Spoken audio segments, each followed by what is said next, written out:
தமிழ்நாடு முழுக்க 27 நாள் சுத்திட்டு பிரச்சாரம் பண்ணிட்டு நம்முடைய வெற்றி வேட்பாளர்களுக்காக வாக்கு சேகரிச்சுட்டு இன்னைக்கு இப்பதான் அரக்கோணத்தை முடிச்சுட்டு அப்படியே கையோட சூடா வரேன். கண்டிப்பா எனக்கு தெரிஞ்சு புதுவை தமிழகம் 40க்கு 40 உதயசூரியன் ஜெயிக்க போவது உறுதி உறுதி உறுதி உறுதி. போன இடத்துல எழுச்சி, அதே மாதிரி இப்போ தென் சென்னை பகுதியிலும் எல்லா இடத்தையும் விட அதிகமான எழுச்சியை நான் பார்க்கிறேன். அதுக்கு காரணம் மக்கள் முடிவு பண்ணிட்டாங்க. என்ன? ஏப்ரல் 18ஆம் தேதி திரு மோடி அவர்களை வீட்டுக்கு அனுப்பணும். அவர் நமக்கு செஞ்ச கொடுமையெல்லாம் போதும். கொஞ்ச நெஞ்ச கொடுமையா? என்ன பண்ணாரு 5 வருஷமா? என்ன பண்ணாரு 5 வருஷமா? இந்தியாவிலே இல்ல, ஜெயிச்ச உடனே ஒரு பொட்டியை தூக்கிட்டு ஒரு விமானத்துல ஏறி கிளம்பி நாடா சுத்திட்டு 5 வருஷத்துல 50 நாடு சுத்தி பார்த்திருக்காருமா. 5 வருஷத்துல 50 நாடு. விமான செலவு மட்டும் கிட்டத்தட்ட 5000 கோடி. நம்ம தமிழ்நாட்டுல ஒக்கி புயல், கஜா புயல், வர்தா புயல் நிவாரண தொகை கேட்கிறோம். 10% கூட கொடுக்கல, எட்டி கூட பார்க்கல, இந்த பக்கமே வரல. எப்படி கொடுப்பாரு? குஜராத்ல போய் 3000 கோடி ரூபாய்க்கு செலவைக்கிறாரு. யாராவது கேட்டாங்களா? இப்போ ஊர்ல ஒரு பழமொழி இருக்கு, சொல்லட்டுமா? நாய்க்கு பேர் வச்சு சோறு வச்சியான்னு கேட்பாங்க. அது மாதிரி இவர் இந்த 3000 கோடி ரூபாய்க்கு ஒரு செலவு வச்சாரு குஜராத்ல. அதை பராமரிக்கிறதுக்கு 3 மாசம் சம்பளம் கொடுக்கல. அப்படி வச்சு ஒரு திவாலான ஆச்சு. பிஎஸ்என்எல் உங்களுக்கு தெரியும், மத்திய அரசு நடத்தும் தொலைபேசி துறை. அதுல வேலை பார்க்கறவங்களுக்கு 3 மாசமா சம்பளம் பாக்கி. 3 நாள் 4 நாள் மொழி கிட்டத்தட்ட 60,000 பேர் வேலை நீக்கம் பண்ணி வீட்டுக்கு அனுப்பிச்சிருக்காங்க. ஏன்? எல்லா மத்திய அரசுடைய சொந்த நிறுவனங்கள்லாம் மூடிட்டு எல்லாத்தையும் கொண்டு போய் கார்பரேட் கிட்ட கொடுக்கிறது. இது ஒரு கார்பரேட் ஆட்சி. இவரு 5 வருஷத்துக்கு முன்னாடி ஒரு தேர்தல் வாக்குறுதி கொடுத்தாரு, உங்களுக்கு ஞாபகம் இருக்கும். உலகத்துல இருக்கிற எல்லா கள்ள பணத்தையும் எடுத்துட்டு வந்து ஒவ்வொரு வங்கி கணக்குலையும் 15 லட்சம் ரூபாய் போடுறேன்னு போட்டாரா? 10 காசு போட்டாரா? என்ன தெரியும் பண்ணாரு? ஊரூரா சுத்த போனார்ல, நாடா. அப்போ ஒரு நாடுக்கு போகும்போது புது ட்ரெஸ் வாங்கி போட்டு போனாரு. இவருக்காக பிரத்யேகமா செஞ்ச ஆடை, ஒரு ஆடையும் 15 லட்சம் ரூபாய். நம்ம வங்கி கணக்குல போறேன்னாருல, அதுல ட்ரெஸ் தச்சு போட்டு போயிட்டாரு. இப்படிப்பட்ட ஒரு பிரதமர் தேவையா? மறந்துடாதீங்க, பண மதிப்பிழப்பு. 500 ரூபாய் நோட்டு, 600 ரூபாய் நோட்டு திடீர்னு ஒரு நாள் செல்லாதுன்னாரு. புதிய இந்தியா பிறந்துருச்சுன்னாரு. 150 பேர் ஒரே நாள்ல வெயில்ல கியூல ஏடிஎம் வாசல்ல தன்னோட சொந்த காசை எடுக்க போய் கியூல நின்று வெயில நின்று செத்து போயிட்டாங்க. இதுதான் மோடி அரசனுடைய சாதனை. மன்னிக்கணும், மோசடி அரசு இது. இன்னொரு விஷயம் உங்களுக்கு ஞாபகம், தூத்துக்குடியில ஸ்டெர்லைட் போராட்டம் நடந்ததா? எல்லாம் பார்த்திருப்பீங்க. 100 நாட்களை கடந்து நடந்த போராட்டத்தை நிப்பாட்டுறதுக்கு வழி தெரியாம என்ன பண்ணாங்க? 13 பேரை, போராட்டம் பண்ண 13 பேரை பொதுமக்கள், எந்த கட்சியுடைய தலையோட இல்லாம மக்கள் தன்னெழுச்சியாக நடத்தின போராட்டத்தை நிப்பாட்டுறதுக்கு 13 பேரை பட்டப்பகல காக்கா குருவி சுடுற மாதிரி சுட்டு தந்தாங்க. இதுக்கு என்ன தெரியுமா விளக்கம் கொடுத்தாங்க? ஆமா, 1000 பேர் கும்பல் கூட்டிட்டாங்க, கலைக்கிறதுக்காக 13 பேரை சுட்டோம், தப்பு இல்லைன்னு சொல்றாங்க. இப்படிப்பட்ட ஒரு இரக்கமற்ற ஆட்சி நமக்கு தேவையா? வீட்டுக்கு அனுப்ப போறோமா இல்லையா? ஏப்ரல் 18 மோடிக்கு கெட் அவுட் சொல்லணும். ஏப்ரல் 18 மோடிக்கு get out. April 18 OPS EPS wash out பண்றமா இல்லையா? பண்ணியே ஆகணும். இப்போ இன்னொரு விஷயம், அனிதா ஞாபகம் இருக்கா? மறந்துடாதீங்க. அரியலூர் மாவட்டத்தை சேர்ந்த ஒரு ஏழை விவசாய குடும்பத்து பொண்ணு, நல்லா படிக்கிற பொண்ணு. நீட் தேர்வை கொண்டு வந்தாங்க. ஒட்டுமொத்த மாணவ சமுதாயமும் எதிர்த்துச்சு. நீட் தேர்வு எங்களுக்கு வேணான்னு போராட்டம் பண்ணாங்களா இல்லையா? எல்லா மாணவர்களும் பண்ணாங்க, ஆசிரியர்கள் பண்ணாங்க, பெற்றோர்களும் பண்ணாங்க. ஆனா நீட் தேர்வை நம்ம மேல திணிச்சு, இந்த நீட் தேர்வுனால அனிதானால மருத்துவராக முடியல. அந்த சோகத்தை அந்த பொண்ணு தற்கொலை பண்ணிக்கிச்சு. ஞாபகம் இருக்கா? அது தற்கொலையா? யார் பண்ணது? அதுக்கு துணை நின்னது யாரு? இப்போ இந்த 3 பேரும் செஞ்ச தண்டனைக்கு, குற்றத்துக்கு தண்டனை கொடுத்து ஆகணுமா இல்லையா? அதுதான் ஏப்ரல் 18 உங்களுக்கு ஒரு வாய்ப்பு. நம்ம தலைவர் அவர்கள் தேர்தல் தெளிவா சொல்லிட்டார், நீட் தேர்வு ரத்து செய்யப்படும். நம்ம சொன்னா மட்டும் பத்தாது, மத்திய அரசு சொல்லணும்னு சொன்னாங்க. ராகுல் காந்தி அவர்களும் சொல்லிட்டாரு, நீட் தேர்வு ரத்து செய்யப்படும். ஆனா இதுல இன்னொரு கோமாளித்தனம் நான் சொல்றேன். அதிமுகவோட தேர்தல் அறிக்கையிலையும் நீட் தேர்வு ரத்து செய்ய வலியுறுத்தப்படும் போட்டிருக்கு. நேற்று பியூஷ் கோயல் மத்திய மந்திரின்னு சொல்லிட்டு போயிட்டாரு. அதெல்லாம் நீ சொல்ல முடியாது, நீட் தேர்வு நாங்க நடத்துவோம்னு சொல்லிட்டு போயிருக்காரு. இதே மாதிரி சேலம் 8 வழி சாலையை ஹைகோர்ட்ல தடை போட்டாங்க. ஆனா நேற்று உடனே ஒரு அன்புமணி ராமதாஸ் கிளம்பிட்டார், நான் தான் வாங்கி கொடுத்தேன், என்னோட வெற்றி. இன்னைக்கு சொல்லியிருக்காரு மந்திரி ஒருத்தர் நிதின் கட்கரி சொல்லிட்டாரு, 8 வழிச்சாலை கண்டிப்பா வந்தா ஆகணும்.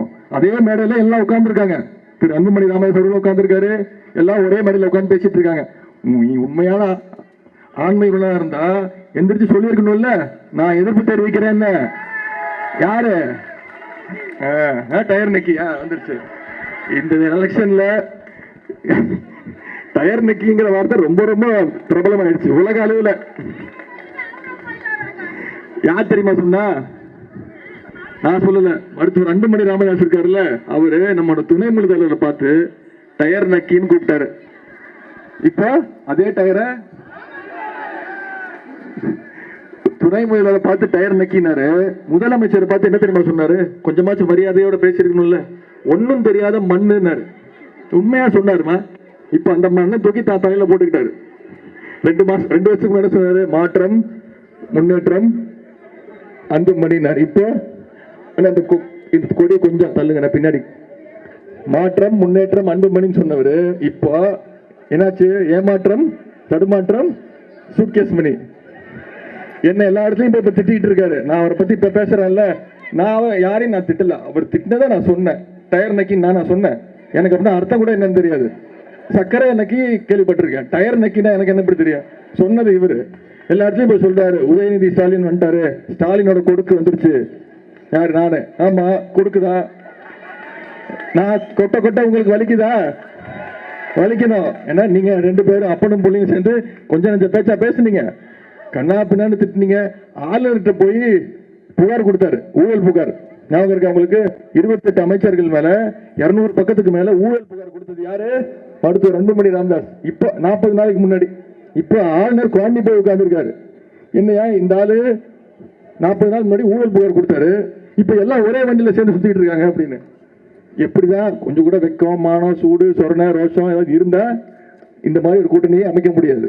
இதுக்கு பேர் வேற வச்சிருக்காங்க, என்ன தெரியுமா? மெகா கூட்டணியா, மானங்கெட்ட கூட்டணி. தேர்தலுக்கு தேர்தல் மாறி மாறி வச்சுக்கிற கூட்டணி மானங்கெட்ட கூட்டணி. நம்ம கூட்டணி மதச்சார்பற்ற முற்போக்கு கூட்டணி. மக்கள் பிரச்சனையில 4 வருடங்களாக 5 வருடங்களாக ஒன்னா பயணிச்சிருக்கிறோம். இயற்கையான கூட்டணி நம்மளோட கூட்டணி. இந்த கூட்டணி வெற்றி பெறணும்னா பிரதமர் மோடி அவர்களை வீட்டுக்கு அனுப்பணும்னா நீங்க உதயசூரியன் சின்னத்துல ஏப்ரல் 18ஆம் தேதி தமிழச்சி தங்கபாண்டியர்களுக்கு வாக்களிச்சு பெருவாரியான வாக்கு வித்தியாசத்துல ஜெயிக்க வைக்கணும். பண்ணுவீங்களா? நம்முடைய தேர்தல் அறிக்கையில தலைவர் சொல்லியிருக்காரு, நீட் தேர்வு ரத்து செய்யப்படும், கல்வி கடன் தள்ளுபடி செய்யப்படும், விவசாய கடன் ரத்து செய்யப்படும், மாணவர்களுக்கு இலவச ரயில் பாஸ், ரேஷன் விநியோகம் சீரமைக்கப்படும். தாய்மார்கள் நீங்க சொல்லுங்க, 5 வருஷத்துக்கு முன்னாடி கேஸ் சிலிண்டர் விலை எவ்வளவு? 400 ரூபாய். இப்ப எவ்வளவு? கிட்டத்தட்ட 100% மேல ஏற்றிருக்காங்க. நம்முடைய தலைவர் சொல்லியிருக்காங்க, கேஸ் விலை குறைக்கப்படும், பெட்ரோல் விலை குறைக்க முயற்சி எடுக்கப்படும், கேபிள் கட்டணம் குறைக்கப்படும், ஓஏபி முதியோர் பென்ஷன் வழங்கப்படும், நகை கடன் 5 சவரன் வரைக்கும் கூட்டுறவு வங்கிகள்ல பொதுத்துறை வங்கிகள்ல கடன் வாங்கியிருந்தீங்கன்னா தள்ளுபடி. நான் சொல்லிட்டேன், நீங்க போய் வாங்கிருங்க. நம்ம ஆட்சி வந்ததுக்கு அப்புறம் தலைவர் தள்ளுபடி பண்ணிடுவாரு. உங்களுக்கு தெரியும், கலைஞர் சொல்லுவார், சொல்வதை செய்வோம் செய்வதை சொல்வோம். அது செஞ்சு காட்டின தலைவர். டிவி கொடுத்தது யாரு? டிவி கொடுக்கணும் சொல்லும் போது என்ன சொன்னாங்க? முடியாது. தலைவர் டிவி கொடுத்தாரா இல்லையா? அதே மாதிரி நம்ம தலைவர் அவர்களும் சொன்னதை செய்வார். திரு ராகுல் காந்தி அவர்கள் ஒரு அறிவிப்பு இருக்காங்க. என்ன? 5 கோடி குடும்பங்களுக்கு மாதந்தோறும் 6000 ரூபாய், வருஷத்துக்கு 72,000 ரூபாய் கிடைக்கும். இப்படிப்பட்ட நல்ல திட்டங்களை கொண்ட நம்முடைய அறிக்கை. நம்ம முன்னாடியே சென்னைக்கு ஏகப்பட்ட சாதனைகளை செஞ்சிருக்கோம். இந்த சென்னை மாநகரமே இப்படி இவ்வளவு மேம்பாலம், சென்னையில் இருக்கிற அத்தனை மேம்பாலமும் கட்டினது யாரு? சென்னை மேம்பாலத்தை கட்டினது நம்ம, டைடல் பார்க்க கொண்டு வந்தது நம்ம, எத்தனையோ இந்தியாவுடைய டெட்ராய்ட்னு சொல்லுவாங்க, அத்தனை தொழிற்சாலைகள் போர்டு ஹுண்டாய்னு கொண்டு வந்து மக்களுக்கு பொதுமக்களுக்கு அத்தனை வேலை வாய்ப்பு உருவாக்கி கொடுத்தது திமுக ஆட்சி. அதே போல மெட்ரோ ட்ரெயின் யார் கொண்டு வந்தா? நம்ம கொண்டு வந்த திட்டம்.